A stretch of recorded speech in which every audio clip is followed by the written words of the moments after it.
You know, I'm certainly not one to say that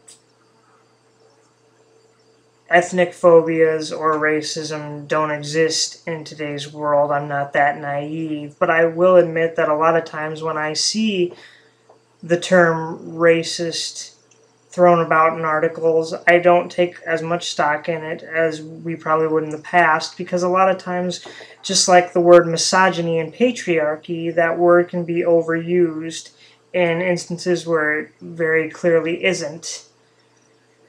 But every so often, it is very clearly what it appears to be, and unfortunately, I'm reporting on that tonight.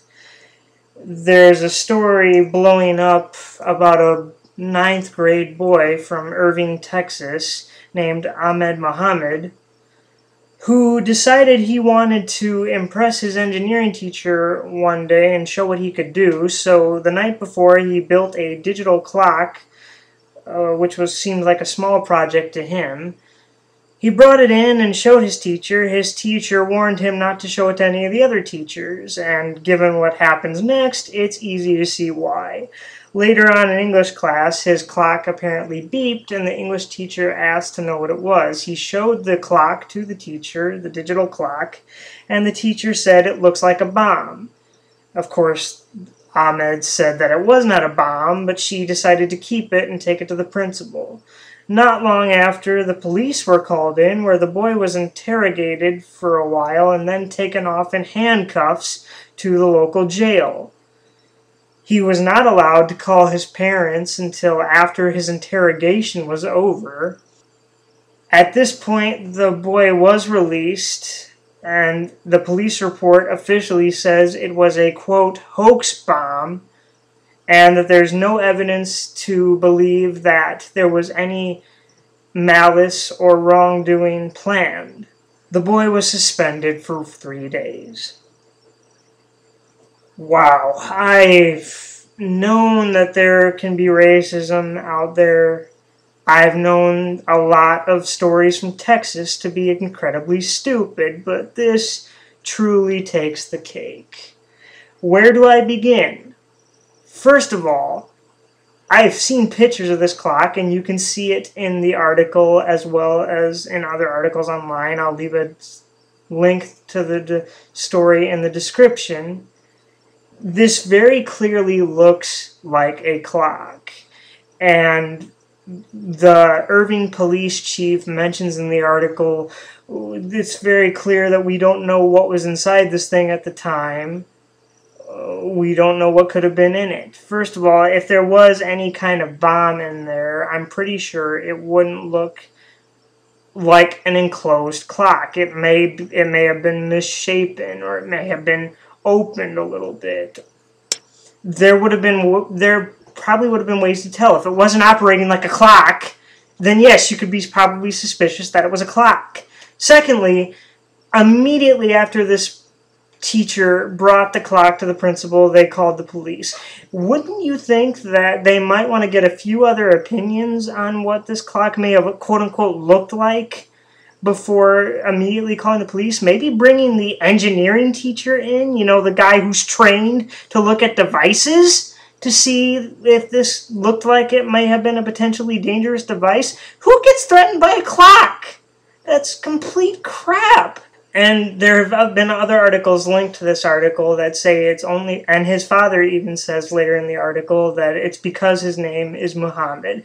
And I have to agree here, because while he was in interrogation, the article states that the police continued using his last name, and they said he could not call his parents until after the interrogation is over. He's a ninth grader! He's a 14-year-old kid. They have no right to be interrogating a kid without their parents or some kind of lawyer or somebody to protect them present. That is crap. And then why did they suspend him for 3 days?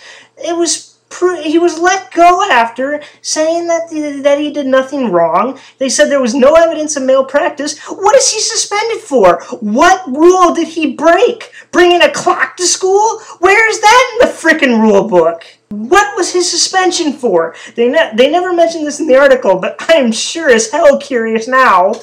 And the report said that it was a hoax bomb, and that gives me all kinds of bad feelings, because hoax bomb to me implies that there was intent to either deceive or some kind of malice, or trying to play a practical joke on people or deceive. This boy never once admitted that it could have possibly been a bomb. He said from moment one that it was just a digital clock that he brought in to show the engineering teacher. Never once was it ever proven that there was any intent to deceive or anything like that. So how is it a hoax? Nothing about this report makes any sense, and it definitely confirms the fact that these people were just profiling and being racist. And given that it came out of Texas, I'm not really going to say that I'm surprised, because almost every article that I ever hear of out of Texas is the most racist, stupid thing I've ever heard in my life. And you know what? I've worked with people where I am in Texas, and they seem like very nice people. And they have this delusion that their state is the best state in the country and that they're the most progressive and fair state out there. But every time I see an article about them, like this one, it's something racist, something stupid, like wanting to secede from the union because gay marriage got legalized. It's just baffling to me, and I want to know why this kid was suspended. What did he do wrong? If anybody can find an article saying why he was suspended, I'd like to know about it, please. My heart goes out to this kid, because after this, I can't see him bringing anything to his teachers again. Is this how we award innovation and a hunger for knowledge these days? Is this how we cultivate and motivate young minds, by making them afraid to show progress?